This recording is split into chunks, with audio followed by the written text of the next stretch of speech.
vibrant and full of promise. Yet, they also carried with them the shadows of a nightmare I couldn't escape. As we finished our song, Zane, the main vocalist, immediately approached me backstage. You are absolutely on fire tonight, Raven! Why don't you join us? For real. The band needs you, you know. And so do I. Tempting. But if I do, my grandma will kill me.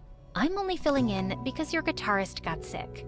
Zane was a popular senior at school, and he'd been flirting with me for the past few months, but I just wasn't in the mood to date anyone yet. I'll keep asking then. Maybe I'll survive your grandma's wrath. I laughed, but the thought of Grandma's face if she found out I was in a rock band? Yikes. Grandma was a billionaire socialite who adopted me and raised me alone after I got separated from my parents when I was just a kid due to an accident. She was overprotective, but always busy. She gave me everything I needed, but I still felt empty whenever I thought about my parents, and how fireworks were my last memory of them. Whenever I saw kids my age with their families, I couldn't help but feel jealous. Being Grandma's heir came with great responsibility, so I had to study hard to manage her empire one day. My routine usually involved going to the school library after classes, but everything changed when the resident librarian decided to take her vacation. Miss Mavi was just her temporary replacement, yet she made my dull life 1,000 times more interesting for the past few weeks. Instead of studying, I always ended up observing her. She wore a beanie indoors 24/7, and I was dying of curiosity about what she was hiding under there. Snakes? A bird's nest? A really bad haircut?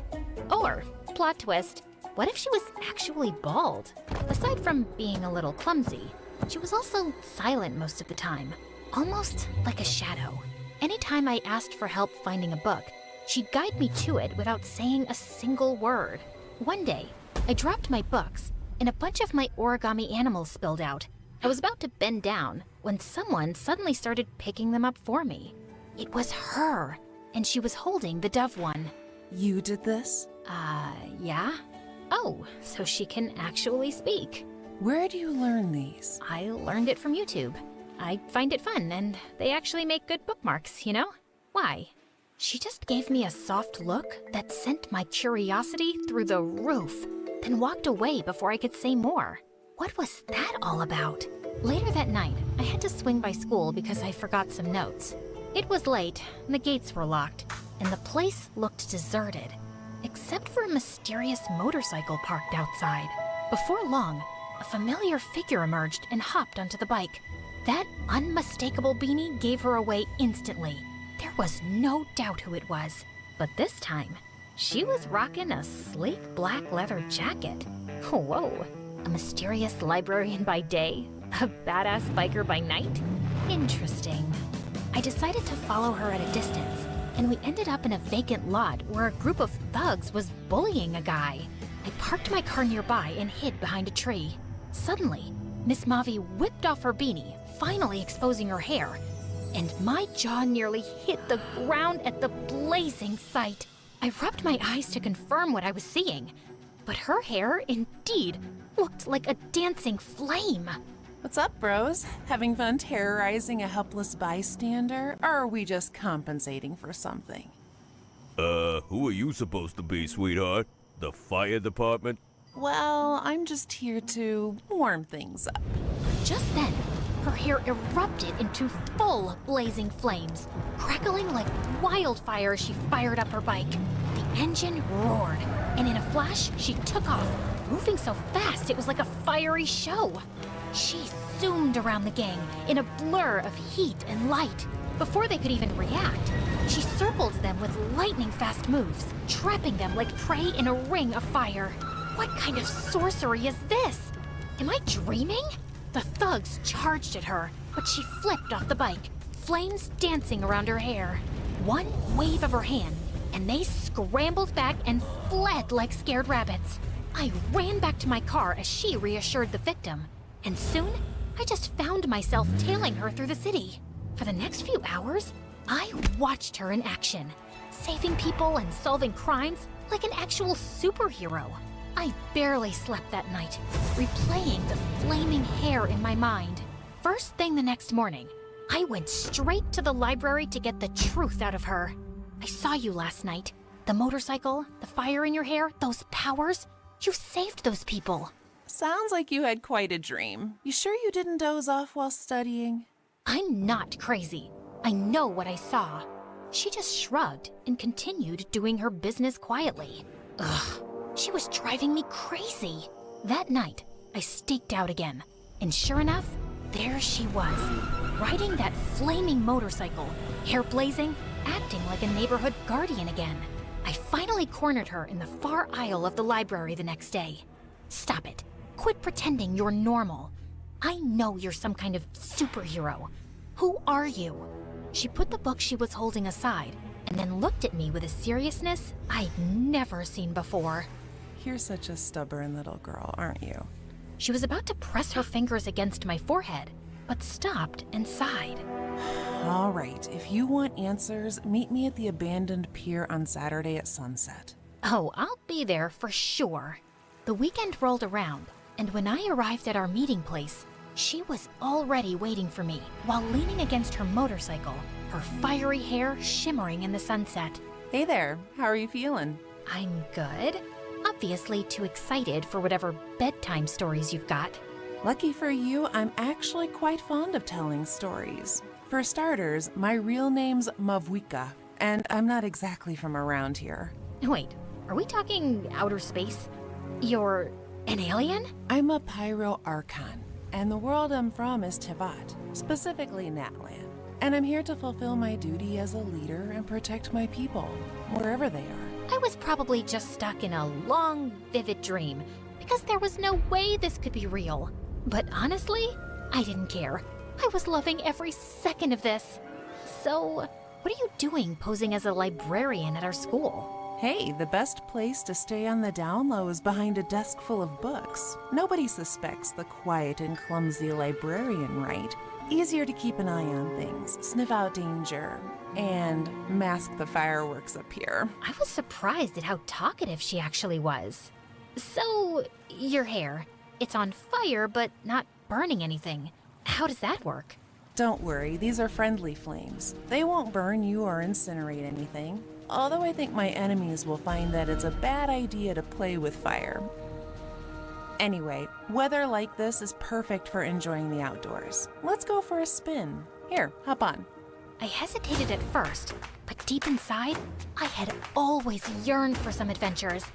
So I did, and we tore through the city at speeds that made my stomach flip. You're overspeeding! Don't worry, we'll be fine. Before I knew it, the cops were tailing us. Sirens blared, but Mavwika expertly weaved through traffic, leaving them behind. See you later, officers. With a flick of her wrist, the bike darted through narrow alleyways, dodging traffic and even slipping past a semi-truck like it was nothing. Then, the wheels started glowing fiery orange. Before I knew it, we shot off the ground, soaring above the city. My jaw dropped as rooftops shrank beneath us. Holy mother of smokes! Are we flying? Gliding. But flying sounds better, doesn't it?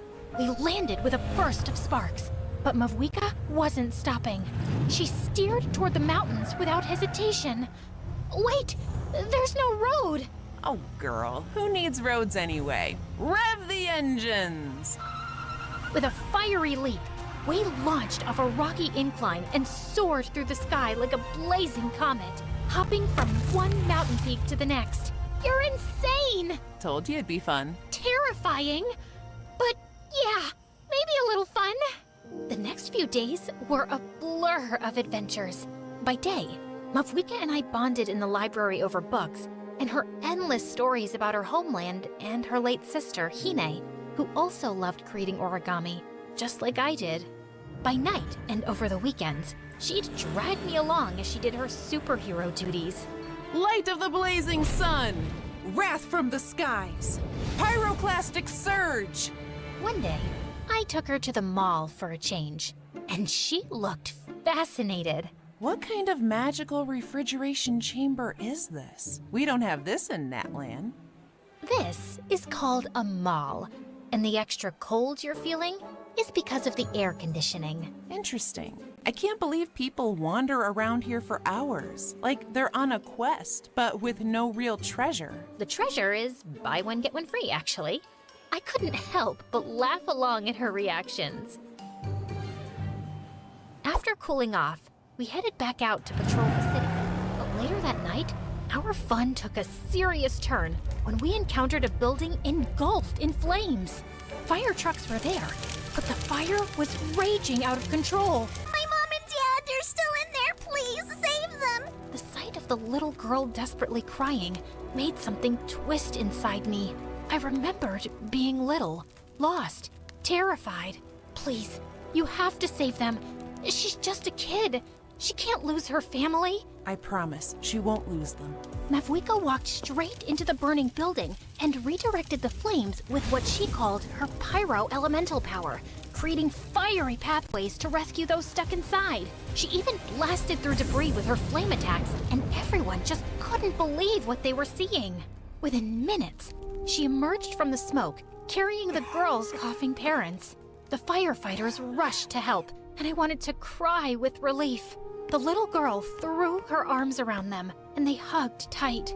Before the police and media could finally corner the fiery superhero in town, Mavuika whisked me away and brought me to an abandoned park. What happened back there must have stirred something inside you. It's okay, you can tell me. I'm here to listen. I was 3. I don't remember much. Just being on a yacht with my parents. They were celebrating something. There were beautiful fireworks, and I was so happy. But then, the waves got rough. The boat rocked. My mom screamed, and my dad held me tight. Then, we went under. Everything went dark. I woke up on a shore. My grandma found me and took me in, raising me like her own. She tried everything to find them. Hired search teams, investigators, but nothing. No trace of them. Everyone told me they were gone, but I don't believe it. I can't. I feel it in my heart. They're still out there somewhere. That feeling, it's powerful. Hold on to it, but don't let it hold you back either. Your story isn't over yet. Maybe the light is leading you somewhere you're meant to go. Just then, a burst of fireworks from the horizon distracted us. It was coming from the nearby harbor. In my world, it's nearly lantern night. People from Liu celebrate with lights, fireworks, music. It honors wishes and memories of everyone in Teyvat. That sounds awesome. I wish I could experience that right now. You can. We can bring a bit of that celebration here. How? To answer my question, she led me to the harbor and told me to close my eyes. Don't open them until I say so. Okay.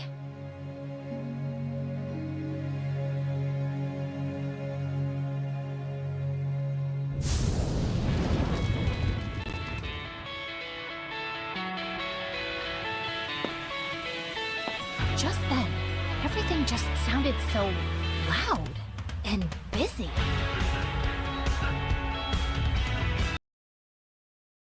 Subscribe to my channel.